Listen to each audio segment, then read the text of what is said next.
তুফান একবার আসে পাইছি রে। একবারই দেখায়। সো শাকিব খান ঈদে ভালো একটা মুভি উপহার দিবে না দর্শকদের, এটা কি হয়? তো শাকিব খান এবারে ঈদে সর্বোচ্চ তার বেস্ট কোয়ালিটি দিয়ে একটা মুভি নিয়ে এসেছে, যে তুফান। তুফানের যে ট্রেলার, ঠিক আছে, প্লাস হচ্ছে video editing, plus graphics, plus fight, তার উপর যে ভয়েস কোয়ালিটি, এত মানে একদম মুক্ত করার মতন। আপনারা যারা ট্রেলার দেখেন না তাদের জন্য আমি ট্রেলারটা প্লে করি। যা করিতে চাইবে করিবে, তাহাকে কোনো কিছুতেই বাধা দেয়ার এখতিয়ার কেউ রাখিতে পারিবে না।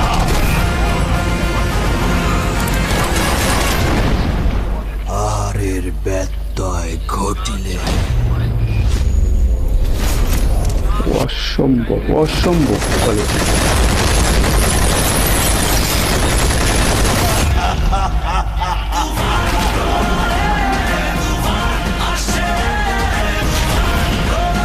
গ্রাফিক্স কোয়ালিটিটা দেখলে মাথা নষ্ট হয়ে যাবে, অসম্ভব অসম্ভব সুন্দর।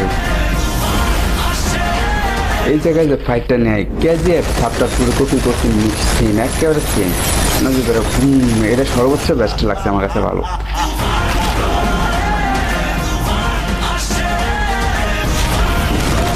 ও হাসিটা তো কঠিন হাসি, তার থেকে ভালো লাগে চঞ্চলের হাসিটা।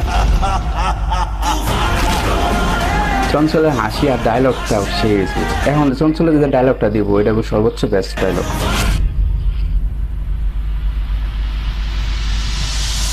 তুফান খুব ভয় পাইছি রে। জি, আমরা খুব ভয় পাই।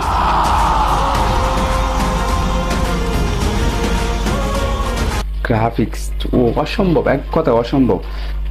তুফান ট্রেলার মুভি সং আমার কাছে মনে হয় এবারে ঈদের সর্বোচ্চ বেস্ট বেস্ট হবে, কারণ এর থেকে ভালো মুভি আর সম্ভব না বাংলাদেশ। আর এখন পর্যন্ত যা নিউজ শুনছি, তুফান মুভি নাকি এবারে ঈদের সর্বোচ্চ টাকা ইনকাম করবে। সো গ্যাস, এটার কেমন